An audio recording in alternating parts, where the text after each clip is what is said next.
Friends, upma prepare చేసుకుందామండి. 1 spoon నెయ్యి వేసుకోవాలి. ఆయిల్ 1 స్పూన్ వేసుకోవాలి.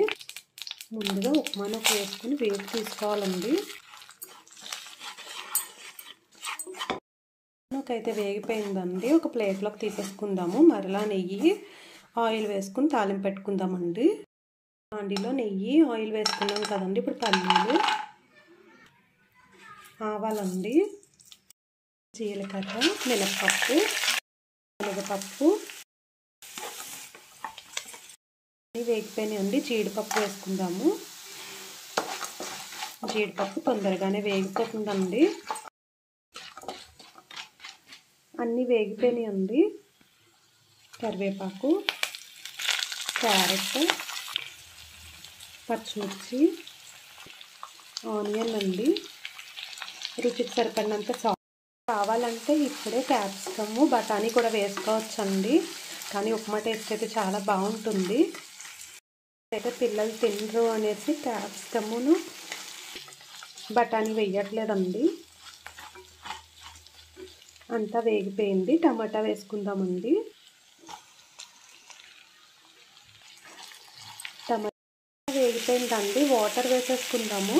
మీరు పలుచగా కావాలంటే నూక ఎంత తీసుకున్నామో దానికి డబల్ వాటర్ వేసుకోవాలండి.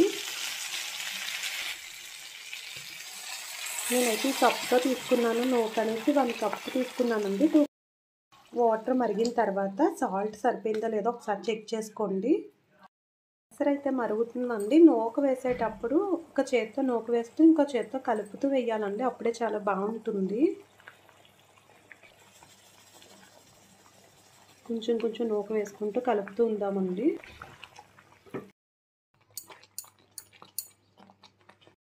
రెడీ అయిపోయిందండి. పైన 1 టీ స్పూన్ నెయ్యి వేసుకుందాము. చాలా బాగుంటుందండి. మీరు నెయ్యి వద్దంటే వేసుకోకండి. వేయించిన జీడిపప్పు వేసేసుకుని స్టవ్ ఆఫ్ చేసేసుకుని ప్లేట్లోకి తీసుకుందామండి. లెమన్ యాడ్ చేసుకుందాము. మీరు స్టవ్ ఆఫ్ చేసిన తర్వాత డైరెక్ట్గా దీంట్లో అన్నా వేసుకోవచ్చండి. లేదంటే ప్లేట్లోకి తీసుకున్నాక వేసుకుందాము. చూసారు కదండి, ఉప్మా ఎంత సింపుల్ ప్రాసెస్లో టేస్టీగా.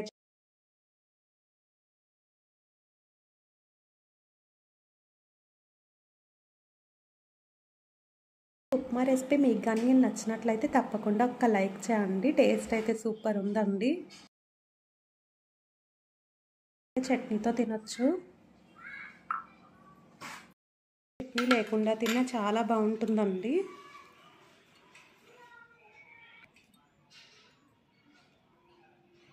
పల్లీ చట్నీ వేసుకుందాము.